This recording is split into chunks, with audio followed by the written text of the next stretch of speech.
अभी कहाँ आराम बता, ये मूक निमंत्रण छलना है। अरे अभी तो मीलों मुझको चलना है। नमस्कार दोस्तों, स्टडी विद ज्ञान प्रकाश के खंड शिक्षा अधिकारी के मॉडल पेपर नंबर 70 में बहुत सारे लोग लॉकडाउन बना रहे हैं, स्टडी को स्थगित कर रहे हैं। खैर, ये उनकी अपनी निजी राय है। उन्हें सफलता इस बार चाहिए या वो सफलता के लिए कुछ और प्रतीक्षा, कुछ और समय लेना चाहते हैं। निर्भर करता है आप पर कि आप सफलता प्राप्त करना चाहते हैं या फिर हमेशा पोस्टपोन करते रहना चाहते हैं। तो ये जो समय मिला है इसका सदुपयोग करिए और नियमित रूप से जो कक्षाएं आपको दी जाती हैं उसको आप लोग वॉच करते रहिए। कोई भी वीडियो आप लोग मिस मत कीजिए। तो चलिए शुरू करते हैं आज के इस मॉडल पेपर को। वीडियो पसंद आएगा तो इसे लाइक और शेयर भी कर दीजिएगा। क्वेश्चन नंबर 1 है कि कौन सा अभिलेख आर्यों का आगमन ईरान से भारत बताता है। कौन सा अभिलेख आर्यों का आगमन ईरान से भारत बताता है। 4 विकल्प यहाँ पर दिए गए हैं दोस्तों, और आपको बता दें कि 1400 ईसा पूर्व एशिया माइनर स्थित बोगज कोई से प्राप्त अभिलेखों में ऋग वैदिक कालीन देवता इंद्र, मित्र, वरुण और नासत्य का उल्लेख मिलता है, यानी कि विकल्प सी हमारा यहाँ पर सही जवाब है। और इसी के साथ हमें ये भी सूचना मिलती है कि वैदिक आर्य ईरान से होकर भारत आए थे, तो विकल्प सी इसका सही आंसर है। प्रबुद्ध निरंकुश मुगल शासक की संज्ञा किसे दी गई है। बाबर, हुमायूं, अकबर या फिर औरंगजेब। दोस्तों बताना चाहूँगा आपको कि मुगल सम्राट अकबर एक महान धर्मनिरपेक्ष शासक था। कश्मीर से लेकर गोदावरी नदी के किनारे तक तथा पश्चिम में गुजरात से लेकर पूर्व में बंगाल तक उसका शासन था। संपूर्ण सत्ता उसी में निहित थी, अतएव वह प्रसा के फ्रेडरिक महान और इंग्लैंड की रानी एलिजाबेथ की तरह प्रबुद्ध निरंकुश शासक माना जा सकता है। तो यहाँ पर सही जवाब है option C, that is Akbar. Next होगा कि किस शासक ने सबसे पहले सोने के सिक्के जारी किए थे। सबसे पहले सोने के सिक्के किसने जारी किए थे, ये प्रश्न यहाँ पर। तो दोस्तों बताना चाहूँगा आपको कि यदि उत्तर पश्चिम भारत में स्वर्ण स्वर्ण सिक्कों का यानी कि सोने के सिक्कों का प्रचलन सबसे पहले हिंद यवन शासकों ने प्रचलित कराया था, तथापि कुषाण शासक बिम कडफिसस यानी कि ऑप्शन बी भारत में नियमित रूप से स्वर्ण सिक्के जारी किए थे। इसके अतिरिक्त तांबे का सिक्का भी चलवाया था किसने, बिम कडफिसस ने। ठीक है, तो यहाँ पर सही जवाब आपका होगा ऑप्शन बी। बिम कडफिसस के सिक्कों पर एक और यूनानी तथा दूसरी ओर खरोष्टी लिपि में शिव और नंदी त्रिशूल की आकृति खुदी हुई थी। अगला सवाल, भारतीय राष्ट्रीय कांग्रेस की स्थापना के समय भारत का वायसराय कौन था। Very very important question. और सही जवाब क्या हो सकता है, Lord Ripon, Lord Lytton, Lord Canning या फिर लॉर्ड डफरिन। और यहाँ पर सही जवाब है दोस्तों ऑप्शन डी यानी कि लॉर्ड डफरिन। बताना चाहूँगा आपको कि इन आईएनसी यानी कि भारतीय राष्ट्रीय कांग्रेस की स्थापना कब हुई थी। ये हुई थी 20 दिसंबर 1885 को। स्थापना हुई थी 20 दिसंबर 1885 को। और इसी के साथ आपको ये भी बता दें कि लॉर्ड डफरिन ये 1884 से लेकर 1888 तक भारत में रहा था। ठीक है, 1888 तक। तो यहाँ पर सही जवाब बनेगा ऑप्शन डी।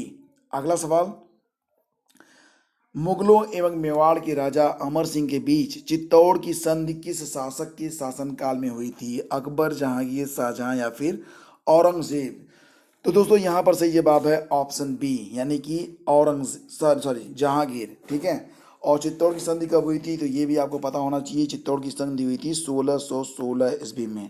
ठीक है, तो ये दो बातें यहाँ पर काफ़ी इंपॉर्टेंट हैं। नेक्स्ट, भारतीय स्वतंत्रता अधिनियम 1947 कब प्रभावी हुआ। भारतीय स्वतंत्रता अधिनियम जिसमें यह माना गया था कि भारत जो होगा जब आज़ाद होगा तो उसे भारत और पाकिस्तान नामक दो देशों में बांट दिया जाएगा। तो ये प्रभावी हुआ था 18 जुलाई 1947 को।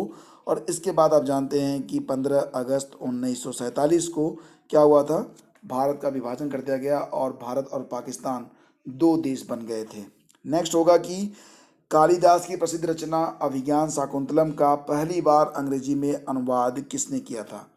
अभिज्ञान शाकुंतलम का पहली बार अंग्रेजी में अनुवाद किया था किसने, सर विलियम जोन्स ने। सर विलियम जोन्स यानी कि ऑप्शन सी हमारा सही जवाब है। और इसी के साथ आपको ये भी पता होना चाहिए दोस्तों कि ये कब हुआ था। ये हुआ था 1789 में। ठीक है, 1789 की घटना है ये। शिलालेखों का अध्ययन क्या कहलाता है। शिलालेखों का अध्ययन कहलाता है एपिग्राफी, यानी कि विकल्प बी हमारा यहाँ पर सही आंसर है। नेक्स्ट, हड़प्पा के सिंधु स्थल के बाद किसने सिंधु सभ्यता को हड़प्पा सभ्यता का नाम दिया था? हड़प्पा के सिंधु स्थल के बाद किसने सिंधु सभ्यता को हड़प्पा सभ्यता का नाम दिया था? सही जवाब क्या होगा दोस्तों? यहाँ पर सही जवाब है option A, sir John Marshall, यानी कि विकल्प ए यहाँ पर सही है। और आपको एक बात यहाँ पर और भी पता होनी चाहिए कि वर्ष 1902 से लेकर 1928 तक सर जॉन मार्शल भारतीय पुरातत्व विभाग के कौन थे? निर्देशक थे, यानी कि डीजी थे। ठीक है, तो यहाँ पर ऑप्शन ए इसका सही जवाब है। किस लड़ाई के परिणाम स्वरूप शेरशाह द्वारा हुमायूं को भारत से निर्वासित कर दिया गया था? यानी कि इसके बाद हुमायूं भारत में नहीं रहा था। सही जवाब है यहाँ पर ऑप्शन सी, यानी कि बिलग्राम का युद्ध। अन्य विकल्पों के भी बारे में जान लेते हैं। चौसा का युद्ध कब हुआ था? चौसा का युद्ध हुआ था कब? तो सही तारीख इसकी 26 जून 1539। 26 जून 1539 को चौसा का युद्ध हुआ था। देवरा का युद्ध हुआ था 1531 में, याद रखिएगा, ये भी काफ़ी इंपॉर्टेंट है। बिलग्राम का युद्ध हुआ था कब? 1540 में। ठीक है, तो यहाँ पर ऑप्शन सी इसका सही जवाब है। नेक्स्ट क्वेश्चन होगा कि सर चार्ल्स वुड ने 1854 में वुड डिस्पैच पेश किया, तब वो भारत में किस पद पर थे? सही जवाब क्या होगा? सही जवाब होगा वायसराय नहीं, राज्यपाल नहीं। सही जवाब है ऑप्शन बी, यानी कि उस समय वुड जो थे वो भारत के राज्य सचिव हुआ करते थे जब वुड डिस्पैच पेश हुआ था। ये बहुत बार पूछा जाने वाला प्रश्न, इसके बारे में आप लोग जानते होंगे। वागोर कहाँ पर स्थित है? उत्तर प्रदेश नहीं, मध्य प्रदेश नहीं, ये स्थित है राजस्थान में। वागोर राजस्थान के भीलवाड़ा जिले में स्थित है, कोठारी नदी के तट पर, और ये भारत का सबसे बड़ा मध्य पाषाणिक स्थल भी माना जाता है। तो ऑप्शन बी इसका सही जवाब है। नेक्स्ट होगा कि भोगवा नदी के तट पर स्थित हड़प्पा कालीन स्थल लोथल का उत्खनन किसने करवाया था? तो जैसा कि आप जानते हैं लोथल कहाँ पर स्थित है? लोथल जो है ये गुजरात में स्थित है, भोगवा नदी के तट पर। और इसका किसने करवाया था उत्खनन? सही जवाब है ऑप्शन बी, यानी कि रंगनाथ राव ने करवाया था। कब करवाया था? 1955 में, 1955 में। ऐसा विवाह जिसमें कन्या के पिता को वर पक्ष को एक जोड़ी गाय और बैल देने होते थे, इस विवाह को क्या कहा जाता था? सही जवाब है दोस्तों यहाँ पर ऑप्शन बी, यानी कि ऐसे विवाह को आर्ष विवाह की संज्ञा दी गई है। और किसने कहा था कि हुमायूं जीवन भर लड़खड़ाता रहा और लड़खड़ाते लड़खड़ाते उसने अपनी जान दे दी?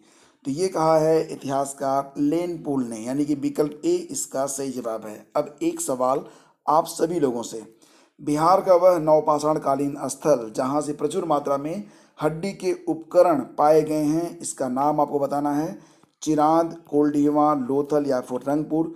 सही जवाब की रहेगी हमें प्रतीक्षा। ये वीडियो अगर आपको पसंद आया तो प्लीज़ इसे लाइक और शेयर दोनों कर दीजिएगा। चैनल पर अगर पहली बार हैं, खंड शिक्षा अधिकारी की परीक्षा को क्रैक करना चाहते हैं तो चैनल को सब्सक्राइब करके बेल आइकन को दबा लीजिएगा। Have a great day. जय हिंद।